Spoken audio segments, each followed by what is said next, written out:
எல்லாருக்கும் வணக்கம். Happy holidays, advance happy Christmas and happy new year wishes to all. இந்த வீடியோவில் கிறிஸ்மஸ் ப்ளம் கேக் எப்படி பண்ணுறது அப்படிங்கிறத தான் பார்க்க போகிறோம். இது என்னோட ரெசிபி இல்லை, என் ஃப்ரெண்டு அவங்க எவ்ரி இயர் பண்ணுவாங்க எல்லாருக்கும் ஷேர் பண்ணுறதுக்கு.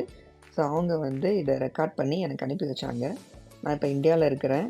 நான் அதை வந்து உங்கள் கூட ஷேர் பண்ணிக்கிறேன். ஸோ இதோட சிக்னேச்சர் இன்க்ரீடியன்ட் பார்த்தீங்கன்னா இந்த ட்ரை ஃப்ரூட்ஸ் தான். இதெல்லாம் நல்லா சாப் பண்ணி அந்த ரெட் ஒயினில் வந்து 1 மாதத்துக்கு மேலே சோக் பண்ணி வைக்கணும். என் ஃப்ரெண்ட் எவ்ரி இயர் இந்த ப்ளம் கேக் ரெசிபி பண்ணி ஃப்ரெண்ட்ஸ் அண்ட் ரிலேட்டிவ்ஸ் கூட ஷேர் பண்ணிப்பாங்க. செம்ம டேஸ்ட்டாக இருக்கும்.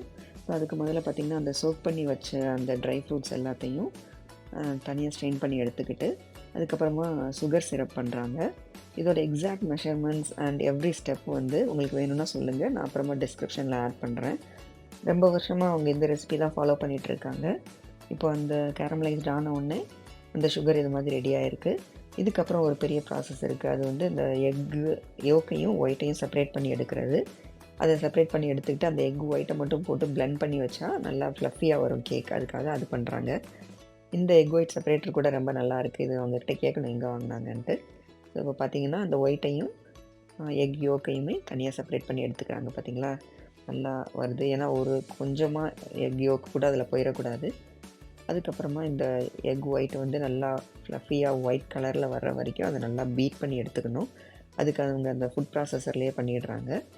அதுக்கப்புறம் எல்லா இன்க்ரீடியன்ஸையும் மிக்ஸ் பண்ணி பேக் பண்ணி எடுத்துக்க வேண்டியது தான். ஸோ இது மிக்ஸ் பண்ணி முடித்த உடனே அது வந்து இண்டிவிஜுவல் பேக்கிங் ட்ரேயில் தான் அவங்க வந்து அதை பேக் பண்ணி எடுக்கிறாங்க. உங்களோட பேக்கிங் டைம் என்னவோ அதை செட் பண்ணி நீங்கள் பண்ணிக்கலாம். இதுதான் அந்த இண்டிவிஜுவல் பேக்கிங் ட்ரேஸ்.